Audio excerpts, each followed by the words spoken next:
Kahit saan talaga mga idol, basta nagtatagpo ang dalawang maangas ng ligang labas na sina Genmar Bragais at Neil Tolentino, siguradong iba ang excitement na dala nila sa mga fans. Asahan na agad ang matinding bakbakan, walang atrasan at halos walang katapusang angasan at asaran sa loob ng court. Kamakailan nga ay muling nagpang-abot ang dalawa sa Quezon, Bukidnon at hindi nila binigo ang mga manonood. Panoorin natin mga idol ang kanilang matinding asaran, angasan at mga solidong eksena sa kanilang tapatan. Sa play na ito mga idol, si Neil Tolentino ang unang bumitaw ng asar at nagpakita ng wagas na angas kay Genmar Bragais. Isang eksena na lalong nagpainit sa kanilang tapatan at nagpaliyab sa sigawan ng mga fans.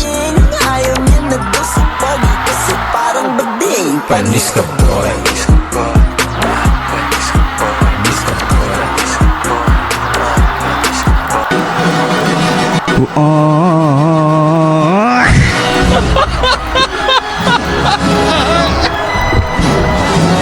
At ito na nga mga idol ang sagot ni Genmar Bragais. Matapos ang unang asar ni Tolentino, hindi nagpatinag ang angas ng Mindanao at agad siyang bumawi sa susunod na play. Panoorin natin ang kanyang matinding resback.